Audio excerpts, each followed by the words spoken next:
নমস্কার বন্ধুরা, তোমাদেরকে সাথে নিয়ে পাশে নিয়ে আবারও আজ হাজির হয়েছি একটা নতুন রেসিপি নিয়ে। আজকের রেসিপিটা একদমই সাধারণ রেসিপি, কিন্তু এটা অসাধারণ হয় খেতে। আজকে তোমাদের সাথে শেয়ার করব ডিমের একটা সাধারণ পাতলা ঝোলের রেসিপি। তার জন্য চলো দেখে নেওয়া যাক আমরা কিভাবে এই রেসিপিটা বানাই। তার জন্য প্রথমেই একটা কড়া বসিয়ে দিয়েছি, কড়ার মধ্যে সর্ষের তেলটা গরম করে নিয়েছি। আর এখানে ডিমগুলো 5 পিস ডিমকে আগে থাকতে সিদ্ধ করে খোলা ছাড়িয়ে নিয়েছি।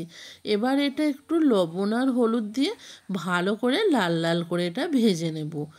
এই রকমভাবে ডিমটাকে ভেজে নিয়ে যদি ঝোলটা রান্না করা যায় তাহলে কিন্তু ঝোলটা টেস্টটা আরও বেড়ে যায়। দেখো ডিমগুলোকে খুব সুন্দর করে লাল লাল করে আমি ভেজে নিয়েছি। এবার তেল থেকে সমস্ত ডিমগুলোকে আমি তুলে নেব। ডিমের ঝোল আমি কিভাবে রান্না করি সেটাই তোমাদের সাথে শেয়ার করব।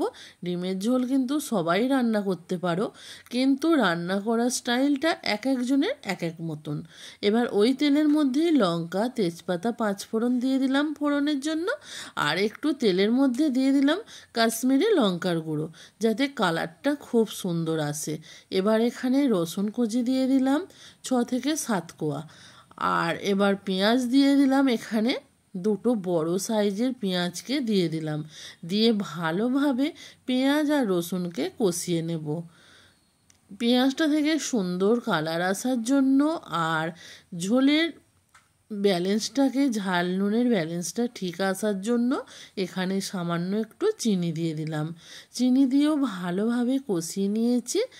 আর এবার মশলাটা দেখো অনেকটা কষানো হয়ে গেছে। এখানে আদার পেস্ট দিয়ে দিলাম 2 চামচ মতন, আর টমেটো কেচাপ দিয়ে দিলাম 2 চামচ। তোমাদের হাতের কাছে যদি টমেটো থাকে অবশ্যই কিন্তু তোমরা টমেটোটা দেবে। টমেটোটা দিয়েও, টমেটো কেচাপটা দিয়েও ভালোভাবে কষিয়ে নিয়েছি। এবার এখানে দিয়ে দিলাম 1 চামচ হলুদ গুঁড়ো, আর ঝালের জন্য দিয়ে দিলাম 1 চামচ ঝাল লঙ্কার গুঁড়ো। দিয়ে ভালোভাবে মশলাটাকে আবারও আমি কষিয়ে নেব, যতক্ষণ না মশলা থেকে ভালোভাবে তেল ছেড়ে বেরিয়ে আসছে। দেখো মশলা থেকে কত সুন্দরভাবে তেল ছেড়ে বেরিয়ে এসেছে। আমি আর একটু সামান্য জল দিয়ে দিলাম, দিয়ে আবারও একটু মশলাটাকে কষিয়ে নিচ্ছি।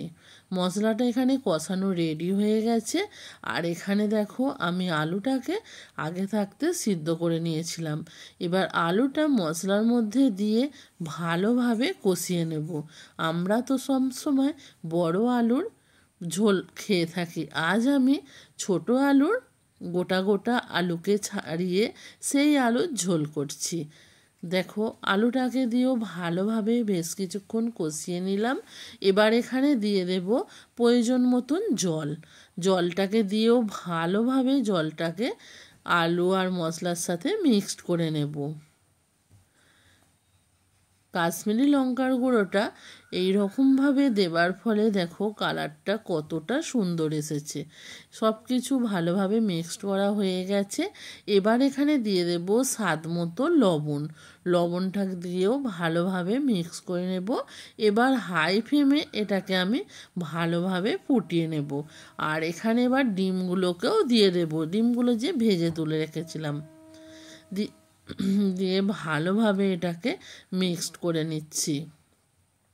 হাতে যখন দেখবে টাইম কম থাকবে, এই রকমভাবে ডিমের ঝোল বানিয়ে ঝটাপট খেয়ে নাও, তাহলেই কিন্তু টাইমটা অনেক কম লাগবে। এবার এখানে দিয়ে দিলাম গরম মশলার গুঁড়ো।